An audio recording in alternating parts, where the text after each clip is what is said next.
माननीय supreme court Graham Staines हत्याकारी दारा सिंह आजीवन कारादंड उपरे ओडिशा सरकार को जो नोटिस देती तापरे लाइफ इम्प्रिजन बा आजीवन कारादंड पुनश्च एक आलस्य विषय होईची। कहा मतरे आजीवन कारादंड 14 वर्ष किए कहते 20 वर्ष से विषय आज डिस्कसन करवा लाइफ इम्प्रिजमेंट कौन बा आजीवन कारादंड कौन यह केते वर्ष दि जाए। सुप्रीम कोर्ट गोटे भल जजमेंट रे कही संगीत वर्सेस स्टेट ऑफ हरियाणा रे कही जे लाइफ इम्प्रिजमेंट बा आजीवन कारादंड होची मृत्यु पर्यंत दंडादेश बा जो आकुज जनक अभियुक्त जनक मृत्यु पर्यंत जेल रे रहिबे सेटा होची लाइफ इम्प्रिजमेंट रो बेसिक रूल। किंतु सुप्रीम कोर्ट कही अनलेस कम्यूटेड और रेमिशन बाय स्टेट गवर्नमेंट और एनी अदर प्रोसेस रे जदि कौन सी कम्यूटेशन रेमिशन जो प्रोसेस सब अच्छी जदि न होइतबो ताहले लाइफ इम्प्रिजमेंट मीन्स जीवन शेष पर्यंत से जेल रे रहिबे। बर्तमान आलोचना करबा जो कम्यूटेशन रेमिशन बा 14 वर्ष 20 वर्ष पर जो जेल रु मुकुल जाउछन से प्रोसेस टी कौन आईपीसी रो सेक्शन 55 सीआरपीसी रो सेक्शन 432 433 है बर्तमान से बीएनएसएस हो गला 473 474 एवं कॉन्स्टिट्यूशन रो जो प्रेसिडेंट ऑफ पावर होची 72 गवर्नर को 161 नौची एई सब जो सेक्शन गुड़ा अच्छी एई सेक्शन मध्य आसामी 14 वर्ष 20 वर्ष पर मुकुली भी पारिबो। से नियम होची प्रति स्टेट रे गोटे स्टेट सेंटेंस रिव्यू बोर्ड अच्छी से स्टेट सेंटेंस रिव्यू बोर्ड राज्य सरकार को ओपिनियन दियंती जे यही आकु जनक जेल रे 14 वर्ष जीवन यापन कर सारानी से 14 वर्ष रु कम हेनी 14 वर्ष जीवन यापन करथबो आउ हार्डकोर क्रिमिनाल जो माने सेमानक पई एटी रूल होची 20 इयर्स। हार्डकोर किए ना रेप केस रे डकायत केस रे ब्रुटाल मर्डर केस रे जो अभियुक्त माने थिबे सेमानक क्षेत्र एटी 14 वर्ष धरा नै 20 वर्ष धरा जे सेमाने सेतिकी वर्ष जेल रे कारादंड भोग करि सारी थिबे। तापरे जो स्टेट सेंटेंस रिव्यू बोर्ड अच्छी तांकर गोटे कमिटी अच्छी से कमिटी कौन ना जेलर मान मतामत नियंती प्रति जेल जो मैंने अभियुक्त रोचंती जेलर मतामत दियंती से सब कैदी मानकर व्यवहार देखा जाए सेठी तार सब विभिन्न पारिफन्या अच्छी यथा से जेल रे किभली भाबे ता व्यवहार रहूची तार परिवार सोशियो इकोनॉमिक पोजीशन कौन तापरे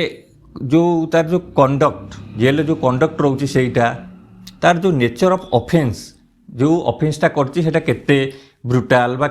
को भलिया तार ऑफेंसटा रहउछि ए सब तार पारिफन्या सब रहउछि सेगुडा सब जेल अथॉरिटी देखिकी जो स्टेट बोर्ड जो अच्छी स्टेट बोर्ड कमिटी की रिपोर्ट दियंती से कमिटी रे विचार हुए प्रकृत रे ए जो 14 वर्ष भोगी सारलाई कि 20 वर्ष भोगी सारलाई आकु जेल रु वर्तमान मुकुलिया दरकार कि मुकुलले समाज पे यार कोन मेसेज जीव समाज रे से परवर्ती जीवन किभली भाबे चलियो ए सब विचार को निया जाई तापरे ताकू मुकुला जाए। पूर्वर 14 इयर पूर्वर मध्य स्टेट बोर्ड द्वारा राज्य सरकार द्वारा मुकाल जाई पारथला बोली अभियोग होता से Maru Ram versus union of India case रे सुप्रीम कोर्ट 433A रे गोटे रेस्ट्रिक्शन कले जो रेमिशन उपर गोटे रेस्ट्रिक्शन कले जे 14 इयर से जेमित हेले सजा भोगिब तापरे बोर्ड विचार को नब जे आकु वर्तमान मुकला जाइब कि नहीं। एठू आम क्लीयर हेले life imprisonment means life imprisonment only specific cases special आकु जो माने जहार बिहेवियर भल थी जेल रे कि बहुत बड़ गोटे रोगी होइतबो 20 वर्ष जेल रे रहीगला 14 वर्ष रहीगला बर्तमान से समाज गले आमती कि आसुनी से आउ थे खराब कर्म कर एमती विभिन्न पारिपार्श्विक परिस्थिति देखिकी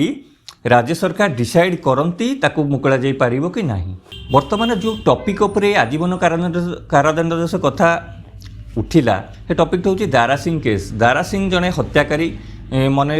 थी 1999 मसीह जो फेमस मर्डर होता ऑस्ट्रेलिया जो ग्राहम स्टेन्स और पुओ मान को जो हत्या करते दारा सिंह को आजीवन मृत्युदंडादेश होता मान्यवर सीबीआई कोर्ट मृत्युदंडादेश देते किंतु मान्यवर हाईकोर्ट कम्यूट करके आजीवन कारादंडादेश देते मान्यवर सुप्रीम कोर्ट से आजीवन कारादंड को बलवत्तर रखी। बर्तमान जेहेतु दारा सिंह 20 वर्ष ऊर्ध पाखापाखि 24 वर्ष जेल रे रहीगला तेणुक आईनजीवी माध्यम बर्तमान ये गोटे कथा कहूँ जाऊँगी जे 20 वर्ष ऊर्ध रही सारा से आकुज सुप्रीम कोर्ट रे फाइल करि पारिबो जे मते रेमिशन करा जाऊ मु एति वर्ष रही सारे से पावर बल ଦାରା ସିଂ ତା ଆଇନଜୀବୀ ମାଧ୍ୟମରେ ସୁପ୍ରିମକୋର୍ଟରେ କେସ୍ ଫାଇଲ୍ କରିଛି ଯେ ମୋତେ ରେମିସନ୍ କରାଯାଉ। ସେଥିପାଇଁ ସୁପ୍ରିମକୋର୍ଟ ଆମ ରାଜ୍ୟ ସରକାରଙ୍କ ମତାମତ ଲୋଡ଼ିଛି ଯେ ତାକୁ ମୁକୁଳା ଯିବ କି ନାହିଁ। ସେଇ କେସ୍ରେ ଦାରା ସିଂ କେସ୍ରେ ମଧ୍ୟ ଆଉ ଜଣେ କୋ-ଆକ୍ୟୁଜ୍ ସିଏ ମଧ୍ୟ ପାଖାପାଖି 24 ବର୍ଷ 25 ବର୍ଷ ଜେଲ୍ରେ ରହିକି ଯେଉଁ ରାଜ୍ୟର ଯେଉଁ ଷ୍ଟେଟ୍ ବୋର୍ଡ଼ ଅଛି, ସେଣ୍ଟେନ୍ସ ରିଭ୍ୟୁ ବୋର୍ଡ଼ ଯେଉଁ ଅଛି, ତାର ମତାମତରେ ସିଏ ମଧ୍ୟ କିଛି ଦିନ ତଳେ ସେ ମୁକୁଳା ଯାଇଛି। ରିସେଣ୍ଟଲି ଆଜୀବନ କାରାଦଣ୍ଡ ଗୁଜରାଟର ଯେଉଁ ବିଲକିସ୍ ବାନୁ ରେପ୍ କେସ୍ରେ ଅଭିଯୁକ୍ତମାନଙ୍କୁ ଯେତେବେଳେ ରାଜ୍ୟ ସରକାର ମୁକୁଳେଇ ଦେଇଥିଲେ, ସେମାନେ ମୁକୁଳି ଯାଇଥିଲେ, କିନ୍ତୁ ସୁପ୍ରିମକୋର୍ଟ ତାପରେ ଅର୍ଡ଼ର ଦେଇଥିଲେ ଯେ ସେମାନଙ୍କୁ ପୁନଶ୍ଚ ଆରେଷ୍ଟ କରି ଜେଲ୍କୁ ଭର୍ତ୍ତି କରାଯାଉ। ଯେଉଁ ପ୍ରୋସେସ୍ରେ ସେ ମୁକୁଳିଛନ୍ତି ସେଇଟା ଠିକ୍ଠାକ୍ ପ୍ରୋସିଡିଓରରେ ସେ ମୁକୁଳି ନଥିଲେ, ସେଥିପାଇଁ ସୁପ୍ରିମକୋର୍ଟର ତତ୍ତ୍ୱାବଧାନରେ ପୁନଶ୍ଚ ସେମାନେ ଜେଲ୍କୁ ଯାଇଥିଲେ ଆରେଷ୍ଟ ହେଇକି। ତେଣୁକରି ଆଜି ଯେଉଁ ଆଲୋଚନା କଲେ ଆଜୀବନ କାରାଦଣ୍ଡ, ଏଇ ବ୍ୟବସ୍ଥା ସବୁ ଆମ ଭାରତୀୟ ନ୍ୟାୟ ବ୍ୟବସ୍ଥାରେ ଅଛି। ଏଇ ବ୍ୟବସ୍ଥା ଦ୍ୱାରା ହିଁ କେବଳ ଜଣେ ଆଜୀବନ କାରାଦଣ୍ଡ ଭୋଗୁଥିବା ବ୍ୟକ୍ତି ମୁକୁଳି ଯାଇପାରିବ, ନହେଲେ ଜୀବନ ଶେଷ ପର୍ଯ୍ୟନ୍ତ ସେ ଜେଲ୍ରେ ରହିବ।